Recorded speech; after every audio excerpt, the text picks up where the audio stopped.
So this right here is my last box I have left out of the books I had before. And look at my dog. He wanna sniff everything. Oh, they're all trying to get in.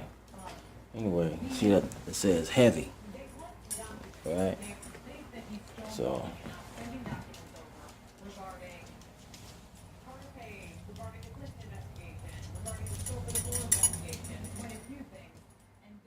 I just gotta hold on. I just gotta hold on. Alright, let's go.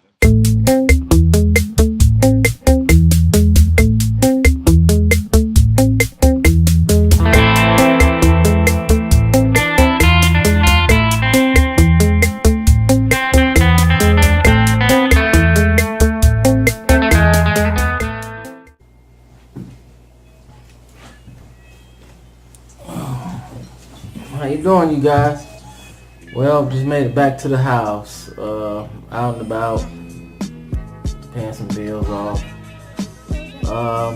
It's something I do want to show you guys. A lot of you guys, I'm pretty sure, don't believe I sell a decent amount of books. I'm not gonna say a lot of books, but a decent amount of books. So I want to show you how many books was purchased from my book signing for the month of April. Right? Let me bring this up real quick. Let's see what is this. Don't need that.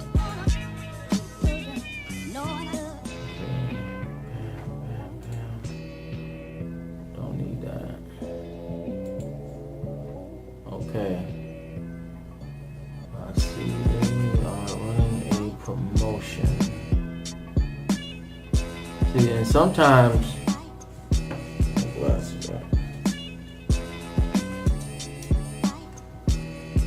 they do run promotions to where you can do revisions to your book cover or your interior. And normally, if you make any changes to your book cover or your interior, they're going to charge you $25. So that's why it's imperative that you make a decision. Make sure it's your final decision. Make sure you are happy with that decision, because they're going to charge you. If you got to change one little thing that's not right, boom, that's $25. However, there are certain times of the year where they will do promotions to where you can, let me see, also we are waiving the cost of revisions for all customers until May 31st, 2018 with no promo code needed. So that means that I'm in the process of doing my interior. I'm in the process of doing my book cover. So I have until May 31st to change whatever I need, and it won't cost me no money. See, that's what I'm talking about. I need a break in every direction. Now I just need a break on this gas prices. That's what I need now. So hold on one second. I'm gonna show you.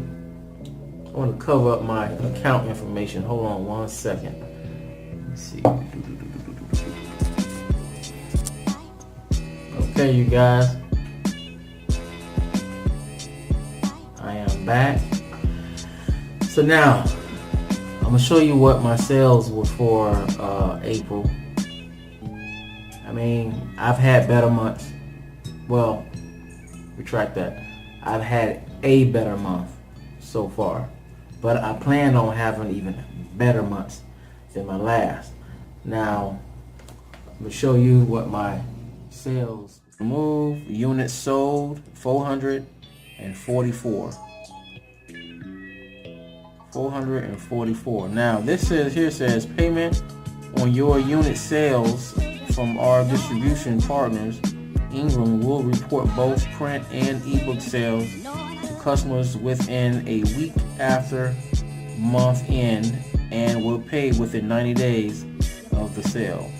As an example, sales that are reported the first week of May, April sales would be paid to a customer 90 days later, first week of August.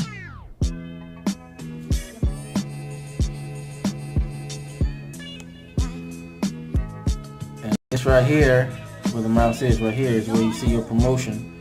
Use promo code SPRING18 and receive 5% discount for ordering lines. I don't pay that no mind. However, also we are waiving the cost of revisions for all customers until May 21st, 2018.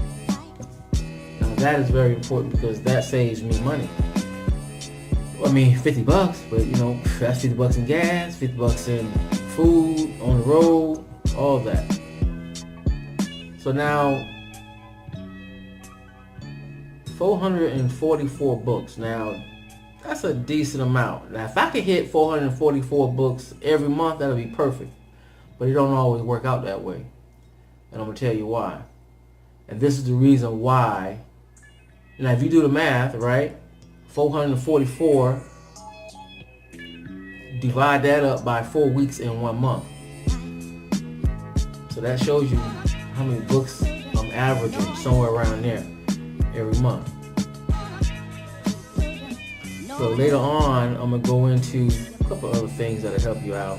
You know, I mean, I'm hoping you guys are getting motivated that it is possible, right? So when you hear people say, oh, you know, I don't never sell no books when I go to my book signing. No, you not selling no books because you're not opening your mouth. You ain't trying to speak. You ain't being engaging. You got to engage with people. You got to say, hello, how you doing? You can't just sit there and sit back and say, hey, you know, I'm just going to let them come to me. Nah, it don't work that way. When I first published my book, let me tell you something. I was telling everybody, once I did my second, maybe my third book signing, right? I was telling everybody, oh man, this is going to be like retirement. 1 day a week, 6 days off, golfing 2 days, might even do 3. 2 days a week, I know I'll be golfing. Count me in. Count me in. And I don't think so. I'm more busy now than ever. Now I got a schedule. I got to follow my schedule. You see how I messed up my schedule? You see my schedule? Look, it's right here, right? You know, this is right here. Now I got a schedule. I got to stick to my schedule, and I'm more busy now than ever. Going into 2018. I don't know if you can see that. Going into 2018, right? All this right here. These threes right here. These threes are 3-day book signings. Friday, Saturday, and Sunday. I have a 2. I started doing a 3-day. I'll tell you why. I started doing a 3-day book signing because I found out that 1 day book signing is not going to work. And this is why. Now in the beginning I was telling everybody, oh yeah, we're retired. 1 day a week. Saturdays only, you know. I'm going to have plenty of time. Call me anytime. People call me, I don't have time to answer the phone now. Right? So what happened is, when you go into Barnes & Noble to do your book signing, for one, they don't always order the books that you want if you sell a lot of books. 2, nobody know who you are, so they're not going to believe that you can sell that many books. Right? 3, because of other authors who are not selling that many books, leaves a bad taste in their mouth about ordering enough books. So they're going to start giving you excuses. They're going to say, oh, we only was able to order X amount of books. Okay. In the beginning, I'm thinking like, that don't sound about right, because the last store, they actually ordered more books than I'm asking you to order, and they didn't have a problem, right? But you kind of take their word and you say, okay. So then I started calling head corporation. I started Barnes & Noble Corporation. Got in contact with people, and they told me that there is no limit on how many books they can order. They can order as many as they want. It's a print on demand. So whatever number they put in there, they can order it. However, in their system, there is a unit in the warehouse number, which is a virtual number, right? So you don't actually have books in a warehouse, but it's a number that just sits there, and it gets depleted, then it refills. Depleted, refills. So what some of them will tell you is, oh, well, I was only able to order 30 books, or I was only able to order 15, right? Now, some of them might not know they can order whatever the number, even if that number is not there. Someone might not genuinely know. They can order more books, right? Because I can hear it in some of their voices. But however, you will have people that will tell you, oh, we couldn't order that amount of books. So now that comes down to when you're trying to order a lot more than what the number is, 9 times out of 10, right? So for a 2-day book signing, right? And sometimes I can get a 2-day book signing, sometimes I can't. It's better if you have been to that location before to ask for a 2-day book signing. And then sometimes if you have not been to that store before, they may order your number and they may not. I'll give you a perfect example later. So now say for example, back to that number, that magic number. It's a virtual warehouse number that says, oh, you have 50 books in the warehouse. That's not a real number. They can order 100 if they want. But some stores with lack of experience, they will look at that number. Say if I had a store just order some books. So they ordered 30 books or however. So now you have only 20 left in the warehouse. So they say, right? So when they look at that 20, I say, well, I only can order 20. So what they'll do is they'll order that 20, right? And then for the ones who genuinely don't know, they'll order that 20 and then they say, well, I was only able to get 20 books, right? Now, the other turnaround is, because a lot of authors don't sell a lot of books, they're going to say, well, it's our policy to only order this amount of books, right? Because most authors not selling a lot of books. So I'm really hoping that I'm motivating you authors to be able to go in there and sell. There's no reason. I mean, you in the bookstore, you the author of a book. In the bookstore, you know what I'm saying? That's like a ghost walking in, right? You the author. I mean, all you gotta do is let them know you the author. You know what I'm saying? 9 times out of 10, they're gonna buy. They're gonna buy. Trust me. You seen the numbers. 400. And that's just for April. 444. In January, I sold 606 books. Is it 606 or 604? Well, 608 books, but I had about 6 books returned, or 610, and 8 was returned. No, it was 610 and 6 returned. That's how I got down to the number 604. So 604 books for January. What? You kidding me? So now, some stores are going to tell you that, oh, we don't have the audience. We don't think we have the audience for your book. Right? That right there is what hurts my feeling the most. It hurts my feeling the most. Right? You don't have an audience for my book. You got to be kidding me. I mean, what's so different about your audience than all the other bookstores I've gone to in multiple different locations in the country, and I'm selling about 100 and something books a weekend? What's so special about your audience that they're not gonna buy my book, right? So that hurt my feelings the most, but I've learned to just move on, right? Don't even pay that store no attention. Move on to the next store, because you're gonna get that. You're gonna get that. It's gonna hurt. You don't think we have an audience. What the hell does that mean? You don't think we have an audience. Have you seen? And you can always tell when they didn't verify your sales, they didn't verify other locations, they didn't use any of your references, because they would know that if they spoke to any one of the Barnes and Nobles I've been to, they will be able to tell them, hey, this guy sells. He is highly recommended. That's what you want. You want people to say, this person is highly recommended. They sold X amount of books. Definitely book him or her. Right? That's what you really want. So, your goal, if you're doing this full time like I am, your goal is to sell, to at least establish yourself in as many Barnes and Nobles or other locations as possible. So now, say for example, when I first started off, it was a store in Sacramento, small store. And foot traffic is not, nowhere near Barnes & Noble foot traffic. I was nervous, and I was, they had me to sit there and talk about my book. right? Oh my God, I was nervous. I was really nervous. I mean, and it was a cafe next door, and there was I didn't know they had triple booked me. There was somewhere there in the morning, there was somewhere there around lunchtime, and then they had me come in around 3. Now, I'm sitting there for about an hour and a half. I'm kicking it with a friend of mine, and guess what? The person that was supposed to be there before me did not show up.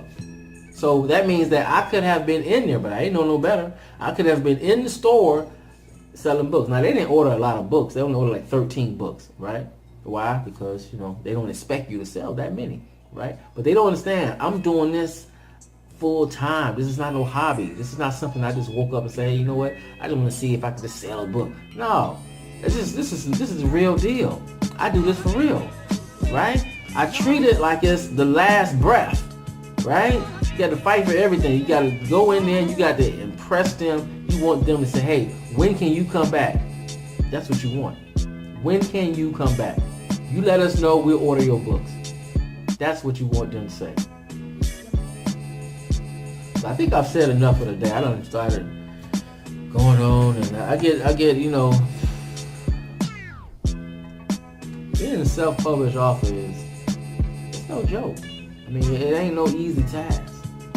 It's no easy task. I don't have a big publishing company that backs me up and give me an advancement and say, oh, okay, we can go ahead and set your schedule and you're going to be here. We're going to pay for your hotel room. We're going to pay for your gas. None of that happening, man. None of that is happening, right? None of that is happening. You ain't got no somebody standing with you. You on your own. So what you do, it's on you. It's on you.